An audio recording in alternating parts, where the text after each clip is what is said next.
स्वागत है आप सभी का हमारे चैनल एग्ज़ाम सहपाठी में। आज के इस वीडियो में हम लोग सीटेट के पेपर सेकंड के लिए जो हमारा सोशल स्टडीज़ का सिलेबस है उसको हम लोग टॉपिक वाइज कर रहे हैं। और आज का जो टॉपिक है वो हिस्ट्री का है। टॉपिक एक महिला और सुधार, ठीक है ना। तो इसके बारे में हम लोग आज बातें करेंगे और इससे संबंधित इम्पोर्टेंट पॉइंट्स को देखेंगे। आइए देखते हैं, इसे स्टार्ट करते हैं हम लोग। सबसे पहले देखते हैं कि महिलाओं की स्थिति, ठीक है। जैसे कि वर्तमान समय की बात की जाए तो वर्तमान समय में तो हमारे देश में जो महिलाएं हैं इन सबको बहुत सारे अधिकार प्राप्त हैं। लेकिन अगर हम बात करें 200 साल पहले तो उस समय हालात बहुत ही अलग थे। ज़्यादातर जो बच्चे थे उनकी शादी जो है ये बहुत कम ही उम्र में कर दी जाती थी, ठीक है। इसके अलावा हिंदू और मुसलमान दोनों धर्मों के पुरुष जो है क्या थे कि एक से अधिक पत्नियां वो रख सकते थे, ठीक। और देश के कुछ भाग में जो है ऐसा था, विधवाओं से ये उम्मीद की जाती थी कि वे अपने पति की चिता के साथ ही जिंदा जल जाए। इसे एक प्रथा कहा जाता था जिसको हम लोग जानते हैं सती प्रथा के नाम से जानते हैं। यानी कि जिसका पति मर जाता था उसे जो है अपनी पति की चिता के साथ जो है वो लोग जिंदा ही जलाई दी जाती थी। इस तरह स्वेच्छा से, यानी कि वो कुछ पत्नियां तो अपने स्वेच्छा से यानी कि अपनी इच्छा से जो है जाके वहाँ पे जल जाती थी पति के साथ में। लेकिन कुछ लोगों को जो है ज़बरदस्ती जो है किया जाता था कि आप अपने पति की चिता में जा कर के जल जाओ, ठीक है। तो ऐसी जो महिलाएं जिनको इस तरह से जो है मर जाती थी उनको सती कहकर महिमा मंडित किया जाता था। और उस समय जो सती शब्द का अर्थ क्या है तो उसका मतलब था सदाचारी महिला। यानी कि ये महिला बहुत सदाचारी है, इसका पति भी नहीं रहा तो ये भी जो है अब जिंदा नहीं रहेगी, ठीक है। इसका मतलब ये था। तो ये वाला पॉइंट आप याद रखना कि सती शब्द का उस समय क्या क्या मतलब था, सदाचारी महिला, ओके। संपत्ति पर भी क्या था कि महिलाओं के अधिकार बहुत ही सीमित थे, ठीक है। इन लोगों को अधिकार जो है संपत्ति पर भी नहीं दिया जाता था।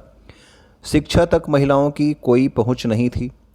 प्रायः देश के बहुत सारे भागों में लोगों को क्या विश्वास था कि अगर औरत जो है ये पढ़ी लिखी होगी तो वह जल्दी विधवा हो जाएगी, ठीक है। तो इस तरह की जो है बात फैलाई गई थी कि अगर औरत पढ़ी लिखी होगी तो क्या होगा, वो जल्दी विधवा हो जाएगी, ताकि जो है औरतें उस समय की पढ़े लिखे ना, ठीक है। अब देखें महिलाओं की स्थिति में सुधार किस तरह से हुए। तो महिलाओं की स्थिति में सुधार करने के लिए अलग अलग हमारे समाज सुधारक हुए और सबके जो है अलग अलग योगदान है। तो उन सभी के योगदान के बारे में हम लोग पढ़ेंगे। जो पहले व्यक्ति हैं जिन्होंने जो है महिला सुधार में योगदान दिया उनका नाम है राजा राम मोहन राय। 1772 में जो है इनका जन्म हुआ था और 1833 में जो है इनकी मृत्यु हो गई थी। तो आइए इनके बारे में देखते हैं कि इन्होंने महिलाओं के लिए क्या किया था। तो सबसे पहले आपको पॉइंट याद रखना है कि राजा राम मोहन राय ने कलकत्ता में एक ब्रह्म सभा की जो है एक सुधारवादी संगठन की स्थापना करी थी, ब्रह्मो सभा नाम से। और इसे बाद में ही जो है ब्रह्मो समाज के नाम से जाना गया। तो ब्रह्म समाज के बारे में हम लोगों ने पहले भी पढ़ा हुआ है, तो याद रखेंगे। पहले इसका नाम ब्रह्मो सभा था, बाद में इसे ब्रह्मो समाज के नाम से जाना गया। राजा राम मोहन राय ने इसकी स्थापना करी थी। राजा राम मोहन राय जो थे ये देश में पश्चिमी शिक्षा का प्रसार करने, यानी कि जो है अंग्रेजी शिक्षा का ये प्रसार करना चाहते थे और महिलाओं के लिए ज़्यादा स्वतंत्रता और समानता जो है ये लाना चाहते थे, ठीक है ना। यानी कि पश्चिमी शिक्षा, अंग्रेजी शिक्षा का प्रसार और महिलाओं के लिए ज़्यादा स्वतंत्रता हो और उनको ज़्यादा समानता मिले, इसके लिए राजा राम मोहन राय काम कर रहे थे। यहाँ पे हम लोग फिगर में जो है राजा राम मोहन राय का एक चित्र देख सकते हैं जिसे किसने बनाया था। तो इसे बनाया था आपके रेमब्रांट पील ने 1833 में, ठीक है। 1833 में हमने देखा कि इनकी मृत्यु हो गई थी आपके राजा राम मोहन राय की। आगे देखते हैं इनके बारे में, इन्होंने और क्या किया। तो राजा राम मोहन राय विधवा औरतों की ज़िंदगी में जो भारी कष्ट होते थे उनको ध्यान में रखते हुए सती प्रथा के खिलाफ मुहिम छेड़ी। यानी कि जिसका पति मर जाता था उसे ज़बरदस्ती ये लोग जला देते थे या फिर महिलाएं स्वेच्छा से जल जाती थी। तो इनको जो है ये इस बात से जो है प्रॉब्लम थी। तो इन्होंने जो है सती प्रथा के खिलाफ एक मुहिम छेड़ी। उन्होंने अपने लेखन के जरिए यह सिद्ध करने का प्रयास किया, यानी कि राजा राम मोहन राय ने यह सिद्ध करने का प्रयास किया कि जो प्राचीन ग्रंथ हैं उसमें विधवाओं को जलाने की अनुमति कहीं दी ही नहीं गई है। यानी कि जो है ग्रंथों के माध्यम से ये सिद्ध करने का प्रयास किया कि ग्रंथों में भी ऐसा नहीं कहा गया है कि महिलाओं को जो है उनके पति मरने के बाद जल जाना चाहिए। अंग्रेज अफसर भी जो है राजा राम मोहन राय के विचारों को सही मानते थे क्योंकि उनकी एक विद्वान व्यक्ति के रूप में प्रतिष्ठा थी। किसकी? राजा राम मोहन राय उस समय के एक विद्वान व्यक्ति थे, इसीलिए जो अंग्रेज लोग थे वो लोग भी इनके विचारों को सही मानते थे। और इसीलिए अंग्रेज़ों की सहायता से 1829 में सती प्रथा पर रोक लगा दी गई कानून बना के। तो याद रखना है आपको सती प्रथा, सती का अर्थ जो है सदाचारी महिला था। राजा राम मोहन राय के प्रयासों से आपके 1829 में सती प्रथा पर पाबंदी भी लगा दी गई। ओके, आगे देखते हैं हम लोग ईश्वर चंद्र विद्यासागर के बारे में। ओके, अगले जो हमारे महत्वपूर्ण व्यक्ति हैं उनका नाम है ईश्वर चंद्र विद्यासागर। इन्होंने क्या किया? ईश्वर चंद्र विद्यासागर ने विधवा विवाह के पक्ष में प्राचीन ग्रंथों का हवाला दिया था। जैसे जो है अभी आपने देखा कि राजा राम मोहन राय ने ये सिद्ध करने का प्रयास किया कि ग्रंथों में कहीं नहीं ये कहा गया है कि औरत पति के मरने के बाद औरत को सती हो जाना चाहिए। इसी तरह से ईश्वर चंद्र विद्यासागर ने भी ये कहा कि प्राचीन ग्रंथों में ये कहा गया है कि जो महिलाएं विधवा हो जाती हैं उनको भी विवाह करने का हक है। अंग्रेज सरकार ने उनका यह सुझाव मान लिया और 1856 में विधवा विवाह के पक्ष में एक कानून पारित कर दिया गया। अभी हमने देखा कि 1829 में सती प्रथा का अंत हुआ और 1856 में हमने विधवा विवाह जो है इसके पक्ष में एक कानून जो है पारित करा दिया गया। और ये किसकी सहायता से हुआ विधवा विवाह के लिए? तो ईश्वर चंद्र विद्यासागर के जो है प्रयासों से ये संभव हो चुका है। तो ये हमारे जो है ईश्वर चंद्र विद्यासागर जी हैं जिनका आप इस स्क्रीन पे आप फोटो देख रहे हैं। आगे देखते हैं हम लोग 19वीं सदी के उत्तरार्ध तक यानी कि 19वीं सदी के बाद वाले पार्ट में विधवा विवाह के पक्ष में चलाया जा रहा आंदोलन देश के अन्य भागों में भी फैल गया, यानी कि विधवा विवाह के पक्ष में चलाया जा रहा है। देखिए सती प्रथा तो बंद हो गई थी, तो उसके बाद जो महिलाएं रह जाती थीं वो उनका विवाह भी नहीं करती थीं, ठीक है ना।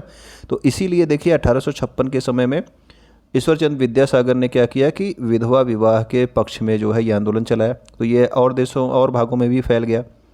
मद्रास प्रेसिडेंसी में जो तेलुगु भाषी इलाके थे वहाँ पर वीरेशलिंगम पुंतलु ने जो है विधवा विवाह के समर्थन में एक संगठन बनाया था। तो ये भी आपके एग्ज़ाम में प्रश्न आया हुआ है कि किस जगह पर वीरेशलिंगम पुंतलु ने विधवा विवाह के समर्थन में एक संगठन बनाया। तो ये मद्रास प्रेसिडेंसी के जो तेलुगु भाषी इलाके थे वहाँ पर वीरेशलिंगम पुंतलु ने विधवा विवाह के समर्थन में एक संगठन बनाया था। और लगभग उसी समय बम्बई में युवा बुद्धिजीवियों और सुधारकों ने भी विधवा विवाह के प्रचार प्रसार का संकल्प लिया। ठीक है, पहले तो सती प्रथा को रोका गया, उसके बाद विधवा विवाह को भी जो है बढ़ावा दिया गया ताकि औरतों की स्थिति में सुधार आ सके। ओके, अगले हमारे जो महत्वपूर्ण व्यक्ति हैं समाज सुधारक, उनका नाम है दयानंद सरस्वती। तो दयानंद ने 1875 ईस्वी में आर्य समाज की स्थापना की थी। तो याद रखना आर्य समाज की स्थापना किसने करी थी? 1875 ईस्वी में दयानंद सरस्वती जी ने।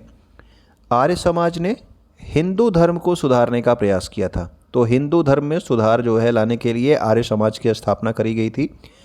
स्वामी दयानंद सरस्वती ने भी जो है विधवा विवाह का समर्थन किया था। ठीक है, तो हिंदुओं में ही इस तरह की प्रथा थी आपके विधवा विवाह ना करने की। तो विधवा विवाह का समर्थन जो है आर्य समाज के माध्यम से दयानंद सरस्वती ने भी किया था, ये भी आपको ध्यान रखना है। ओके, ये दयानंद सरस्वती जी का जो है आपको चित्र दिख रहा है यहाँ पे स्क्रीन पे। इसके बावजूद विवाह करने वाली विधवा महिलाओं की संख्या काफ़ी कम थी। देखिए इतने जो है आपके समाज सुधार चल रहे थे, लेकिन उसके बाद भी विधवा महिलाएं जो थी वो विवाह बहुत कम संख्या में जो महिलाएं थी वो विवाह कर रही थी। विवाह करने वाली विधवाओं को समाज में आसानी से स्वीकार नहीं किया जाता था, यानी कि कोई भी विधवा औरत यदि विवाह करती थी तो समाज उसको आसानी से स्वीकार नहीं करता था। इस तरह रूढ़िवादी तबके इस नए कानून का विरोध करते, यानी कि रूढ़िवादी जो पुराने विचारों के लोग थे वो लोग जो है जो नए कानून आए विधवा विवाह से संबंधित वाले या फिर सती प्रथा से संबंधित, तो इन सब का ये लोग विरोध करते रहे जो आपके पुराने विचारों के लोग थे। अब देखते हैं हम लोग, अभी हमने देखा कि उनके सुधार के लिए जो प्रयास किए गए उसके कुछ महापुरुषों के द्वारा उनके नाम, उन्होंने क्या काम किया। अब देखते हैं महिलाओं की शिक्षा की स्थिति क्या थी। कलकत्ता में विद्यासागर यानी कि आपके वही विद्यासागर जिन्होंने विधवा विवाह का समर्थन किया था, और बम्बई में बहुत सारे अन्य समाज सुधारकों ने क्या किया कि लड़कियों के लिए स्कूल खोले। तो याद रखना कलकत्ता में विद्यासागर ने लड़कियों के लिए स्कूल भी खोला था। स्कूल जाने के लिए लड़कों को सार्वजनिक स्थानों से गुजर कर जाना पड़ता था, यानी कि अगर कोई लड़की स्कूल जाना चाहेगी तो बाज़ारों में भी जाएगी, बाज़ारों से ही स्कूल तक पहुंचेगी। ठीक है ना। तो बहुत सारे लोगों को लगता था कि इससे लड़कियां क्या होंगी, बिगड़ जाएंगी, यानी कि अगर सार्वजनिक स्थानों से वो बाहर निकल करके जो है स्कूल तक जाएंगी तो क्या होंगी, लड़कियां बिगड़ जाएंगी, ऐसा जो है लोग उस समय मानते थे। इस तरह के विचारों के कारण ही 19वीं सदी में जो आपकी लड़कियां पढ़ना लिखना चाहती थी, ठीक है ना, तो उनके जो है पिता या फिर पति की देखरेख में उन औरतों को घर पर ही पढ़ाया जाता था। ठीक है, यानी कि स्कूलों में नहीं भेजा जाता था, घर पर ही उनके पिता की देखरेख में या फिर पति की देखरेख में उनको घर पर ही पढ़ाया जाता था जो महिलाएं पढ़ना चाहती थीं। और 19वीं सदी के आखिरी हिस्से में आर्य समाज ने कहाँ पे, पंजाब में स्कूल खोले। आर्य समाज किसका था? तो आर्य समाज की स्थापना किसने की थी और कब की थी? अभी आपको ऊपर बताया कि आप लोग कमेंट करके इसे, अभी आप इसके बारे में कमेंट करेंगे। तो आर्य समाज ने पंजाब में स्कूल खोले लड़कियों के लिए, और ज्योतिराव फुले, इन्होंने महाराष्ट्र में लड़कियों के लिए स्कूल खोले। ज्योतिराव फुले के बारे में हम लोग अगले चैप्टर में पढ़ेंगे। उत्तर भारत के कुलीन मुस्लिम परिवार की महिलाएं, यानी कि जो आपके अमीर मुस्लिम परिवार थे, उनकी महिलाएं अरबी में कुरान शरीफ पढ़ना सीखने लगीं। उन्हें घर पर पढ़ाने के लिए शिक्षिकाएं रखी जाती थीं, यानी कि औरतें जो पढ़ी लिखी होती थी उन्हीं औरतों को जो है इन्हें घर पर पढ़ाने के लिए रखा जाता था, जो आपकी अमीर मुस्लिम महिलाएं थीं। इस स्थिति को देखते हुए मुमताज़ अली जैसे कुछ सुधारकों ने कुरान शरीफ की आयतों का हवाला देकर कहा कि महिलाओं को भी शिक्षा का अधिकार मिलना चाहिए। यानी कि केवल आपके अमीर लोगों की, अमीर घरों की मुस्लिम महिलाएं ही, वो भी सारी नहीं, कुछ ही पढ़ा करती थीं। तो मुमताज़ अली एक जो है इसी तरह की महिला थी जिन्होंने ये कहा कि कुरान शरीफ की आयतों का, जैसे कि अभी आपने देखा ऊपर राजा राम मोहन राय और ईश्वरचंद विद्यासागर ने जो है ग्रंथों का सहारा लेकर ये कहा कि इस तरह की चीज़ें है ही नहीं हमारे ग्रंथों में कि आप लोग जो है सती प्रथा कर रहे हो और विधवा को विवाह नहीं करने दे रहे हो। उसी तरह से मुमताज़ अली ने भी कुरान शरीफ की आयतों का हवाला देकर कहा कि महिलाओं को भी शिक्षा का अधिकार मिलना चाहिए। ठीक है, मुमताज़ अली के बारे में आप लोग, इसका नाम आप याद रखना, मुमताज़ अली। 19वीं सदी के आखिर में उर्दू में जो है उपन्यासों का सिलसिला शुरू हुआ। इन उपन्यासों में महिलाओं को इस बात के लिए प्रोत्साहित किया जाता था कि वे धर्म और घरेलू साज संभाल के बारे में पढ़ें। यानी कि देखिए, फिर बाद में जो है उर्दू में उपन्यास आने लगे और उसमें भी जो है औरतों को केवल जो है धर्म और घरेलू साज संभाल के लिए ही प्रेरित किया जाता था कि आप लोग जो है केवल घरेलू काम करो और धर्म के बारे में पढ़ो, और इससे ज़्यादा आपको पढ़ने की ज़रूरत नहीं है। भोपाल की बेगमों ने अलीगढ़ में मुस्लिमों के लिए, जो आपकी लड़कियों के लिए एक प्राथमिक स्कूल खोला। तो भोपाल की बेगम थी, उन्होंने जो है अलीगढ़ में लड़कियों के लिए प्राथमिक स्कूल खोले। इसके अलावा एक और इम्पोर्टेंट नाम है जिनका नाम है बेगम रुकैया सखावत हुसैन। वो भी इस दौर की एक प्रभावशाली महिला थी।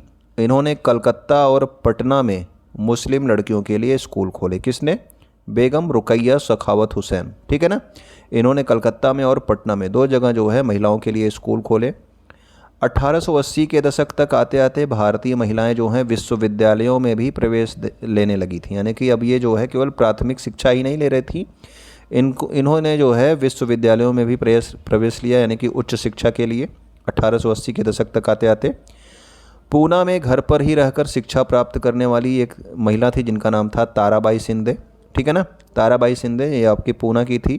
इन्होंने घर पर ही शिक्षा प्राप्त की ताराबाई शिंदे ने, और एक पुस्तक लिखी थी जिसका नाम था स्त्री पुरुष तुलना। ठीक है ना, तो ये पुस्तक भी आपसे एग्जाम में पूछा जा चुका है कि स्त्री पुरुष तुलना नामक पुस्तक किसने लिखी है? ताराबाई शिंदे ने लिखी है। ठीक है ना, इनका भी नाम इंपॉर्टेंट है। इन्होंने कहाँ कहाँ स्कूल खोले ये भी आपको पता होना चाहिए। तो इन्होंने जो है स्त्री पुरुष तुलना नाम से एक किताब प्रकाशित की। इसमें क्या था? इसमें पुरुषों और महिलाओं के बीच मौजूदा सामाजिक अंतर की आलोचना की गई थी। यानी कि जो महिलाओं और पुरुषों के बीच सामाजिक अंतर है उसकी आलोचना की गई थी स्त्री पुरुष तुलना में। किसने लिखी थी? तो ताराबाई शिंदे ने लिखी थी। ठीक है।